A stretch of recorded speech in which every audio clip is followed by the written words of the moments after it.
Это касается всех, от 3 до 15 лет лишения свободы. Надо было вот такой жопе учиться, мы гарантированно не умрем. Стопудово, блин. Квартирка будет, ну, поменьше. Нежели богато, не хрен начинать. Чемпиона мира по выживанию, все. Ты пользуй лун, чтобы не загореться заживо в этом аду. Ребята, привет! День тоже опять не очень добрый, но продолжаю знакомиться с последними новостями, событиями, а также, как всегда, логика и стратегия антикризисных действий. Поехали! Сперва хотел сказать о законе о фейках. Он вступил в силу. Ксения Собчак, кстати, в своем инстаграм написала, что она не будет больше выпускать новостные передачи, потому что каждый, кто высказывается на этой передаче как-то неаккуратно, может быть преследован по закону теперь. И вот она отменила это.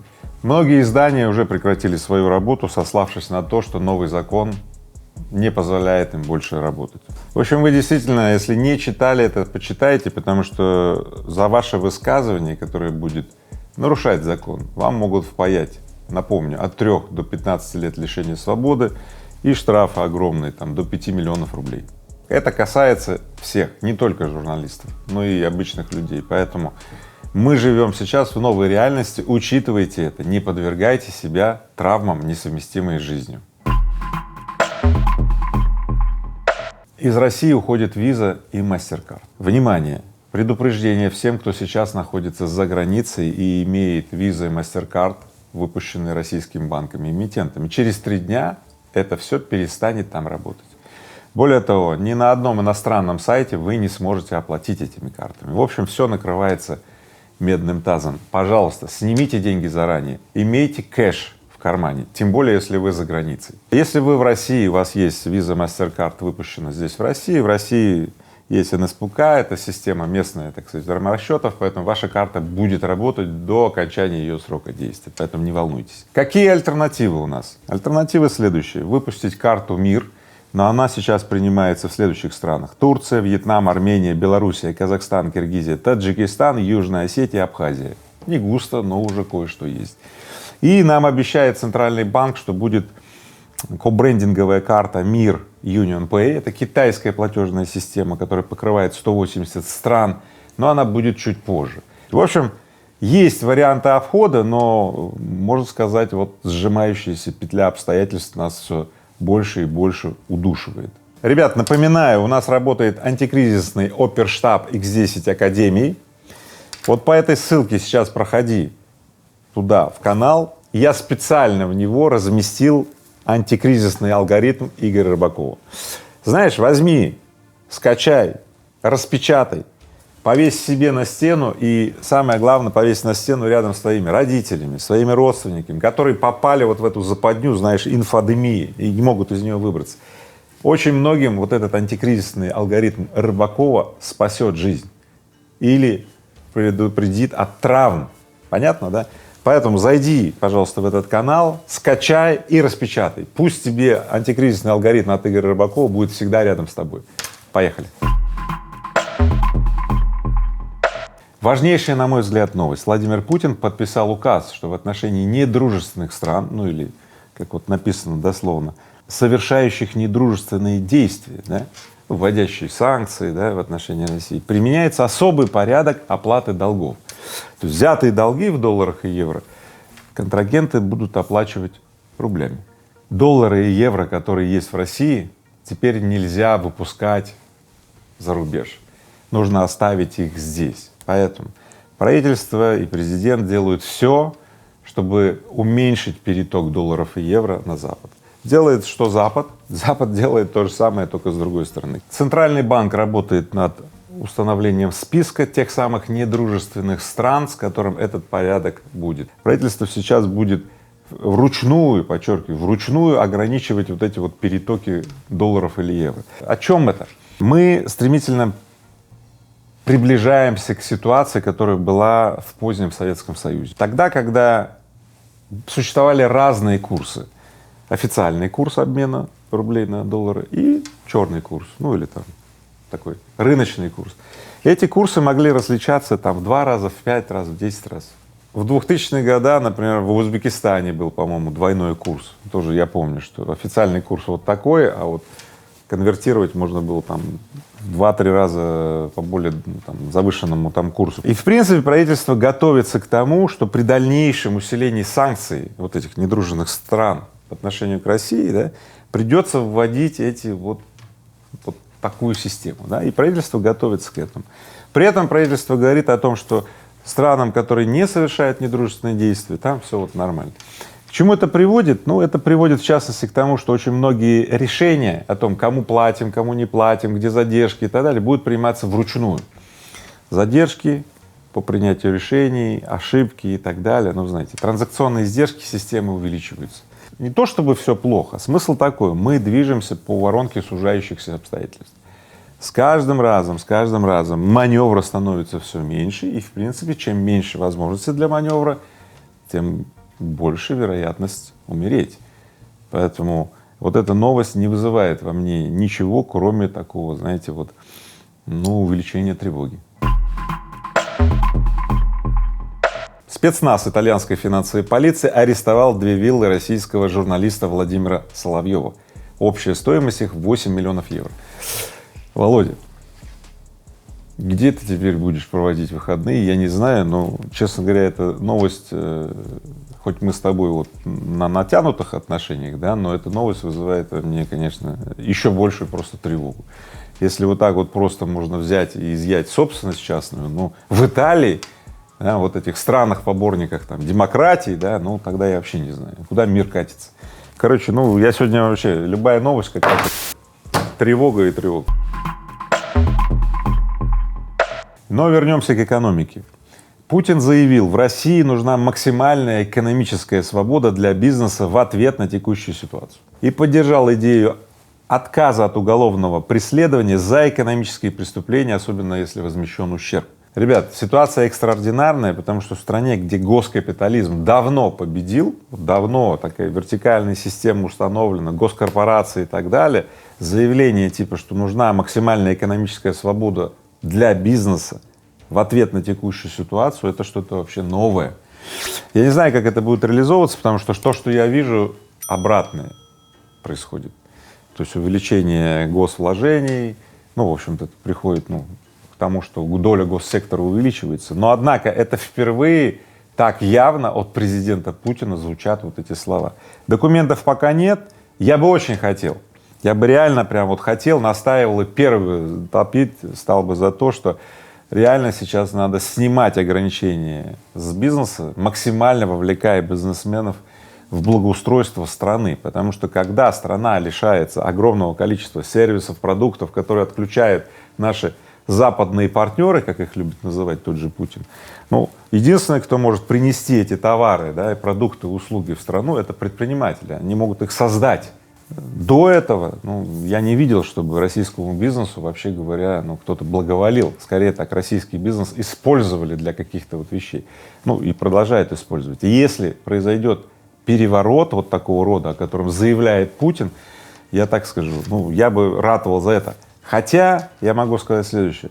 Вот видите, это может быть тот случай, когда ничего плодотворного не может случиться, пока мы не придем в вынужденную фазу. Вот надо было вот такой жопе случиться, чтобы начали раздаваться вот эти вот сигналы: давайте позовем бизнесменов, предпринимателей на помощь. Давно надо было позвать. Давно. Мы здесь, вот, позовите нас, мы готовы. Банк России принял решение временно сократить объем публикации отчетности кредитных организаций на своих сайтах. О чем это? Дело в том, что сейчас у многих организаций дыра в балансе. Если посмотреть на балансы многих организаций, то они технически банкроты. И если все это публиковать, выносить вот в прессу и так далее, то будет усиливаться паника. В период паники как надо действовать? Надо закрыть доступ к этой информации. Ну, что Центральный банк и делает, и молодцы. Стоит только догадываться, какого размера дыра, трудности и так далее, но в любом случае мы уже в ней, в этой вот заднице, и нам предстоит пережить это все и почувствовать это на собственной заднице в полной мере. Что я сейчас вижу? Я вижу, что Банк России и правительство, и президент точно, однозначно обеспечит устойчивость финансовой системы России. Только один вопрос: какого размера останется эта финансовая система? Возможно, она сожмется во много-много раз, и вместо экономики 2% мирового ВВП мы сожмемся как страна до 0,5% мирового ВВП. Мы гарантированно не умрем. Стопудово, да, но станем такие маленькие. Знаете, квартирка будет, поменьше, не 100 метров, значит, а 40. Как обычно. Я жил в квартире в Советском Союзе 42 метра, мы там с семьей жили. Сейчас это считается, такая маленькая квартира. Нормально, 42 метра. Давайте так, вот в джунглях, когда все изобилие, когда дождь, влажно, все растет, вы знаете, лианы такие, да, вот, все. А вспомните тайгу.